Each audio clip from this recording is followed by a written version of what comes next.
Java ছোট ছোট এবং অতি সুন্দর আর অতি চঞ্চল একটি পাখি। এই পাখিদের জীবনযাত্রাটাও কিন্তু খুবই সুন্দর। এই পাখিদের মধ্যে আমরা যখন পেয়ার দিতে চাই তখন আমাদের মেল এবং ফিমেল কিভাবে শনাক্ত করব এবং কিভাবে তাদের ব্রিডিং প্রসেসটা চলবে সেটা নিয়েই আজকের এই ভিডিওটি। তাই ভিডিওটি স্কিপ না করে সম্পূর্ণ দেখার অনুরোধ রইল। জাভা পাখির ক্ষেত্রে মেল এবং ফিমেল চেনার জন্য তাদের শারীরিক গঠনের ওপর নির্ভর করতে হবে। তাদের দেখতে হবে তাদের ঠোঁটটা কীরকম। তাদের ঠোঁটটা যদি গাঢ় লাল এবং উঁচু হয় তাহলে কিন্তু সেই পাখিটি একটি মেল জাভা। আর তাদের ঠোঁটটা যদি হালকা লাল এবং তুলনামূলকভাবে একটু কম উঁচু হয় তাহলে সেই পাখিটি হচ্ছে একটি ফিমেল পাখি। এরপর দেখতে হবে চোখের আইরিংটা গাঢ় লাল হলে সেটা হচ্ছে মেল পাখি এবং চোখের আইরিংটা হালকা নীল হলে সেটি হচ্ছে ফিমেল পাখি। এবং ফিমেল পাখি জাভার মাথার ওপরে রঙটা হালকা হয় এবং সাদা জাভা ছাড়া মাথার ওপরের রং যাদের আলাদা তাদের মধ্যে মেল জাভা পাখির ওপরের রঙটা একটু গাঢ় হয়। আর ব্রিডিংয়ের সময় মেলের রঙটা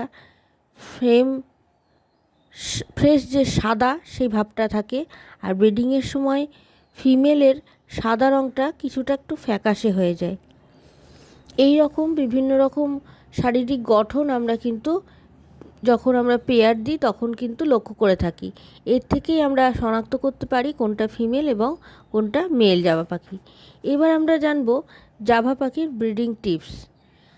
এবার জাভা পাখি যখন তাদেরকে ব্রিডিং দেওয়া হবে তখন খেয়াল রাখতে হবে পাখিরা কিন্তু কোথাও গিয়ে বসতে ভালোবাসে, সেরকমই তাদের একটা লাঠি যেটা হয় সেটা কিন্তু প্রাকৃতিকভাবে তৈরি, অর্থাৎ প্রকৃতির থেকে ভেঙে আনা কোনো লাঠি, সেগুলোই কিন্তু তাদেরকে দিতে হবে। কোনো রকম প্লাস্টিক বা লোহার জিনিসের ওপর কিন্তু তাদেরকে বসতে দেওয়া যাবে না।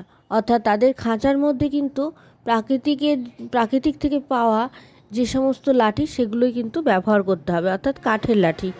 এরপর তাদের সঠিক ব্রিডিং কেজ জানাটা কিন্তু খুবই প্রয়োজনীয়, কারণ তাদের সঠিক ব্রিডিং কেজের যে মাপটা সেটা হচ্ছে একটা জোড়ার জন্য 18 ইঞ্চি বাই 12 ইঞ্চি বাই 18 ইঞ্চি।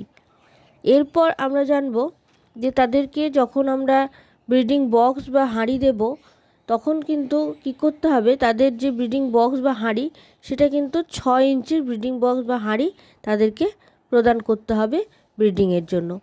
এরপর তাদের যেটা সবচেয়ে প্রয়োজনীয় ব্রিডিংয়ের সময় সেটা হচ্ছে ক্যালসিয়াম এবং ক্যাটল ফিশ বোন এবং মিনারেল ব্লক। এগুলো কিন্তু সবসময় তাদের শরীরের জন্য প্রচণ্ড উপকারী একটি খাদ্য, যেটি খেলে তাদের ব্রিডিংয়ের সময় কোনো রকম অসুবিধা হবে না।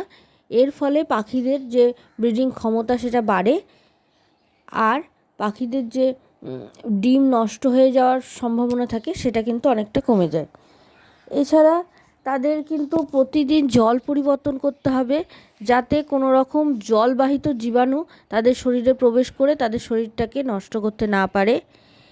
আর তারা যখন ব্রিডিংয়ের মধ্যে রয়েছে সে সময় কিন্তু তাদেরকে পূর্ণভাবে নিরাপত্তা দিতে হবে, অর্থাৎ সেই সময় তাদেরকে কোনো রকম ডিস্টার্ব করা যাবে না, তাদেরকে ভয় দেখানো যাবে না এবং তাদের যেন কোনো রকম পোকামাকড়ের আক্রমণে তারা আহত না হয়। এর ফলে কিন্তু তারা ভয় পেয়ে তারা কিন্তু ব্রিডিং প্রসেসটা থামিয়ে দেবে। এটি ছিল আজকের প্রতিবেদন।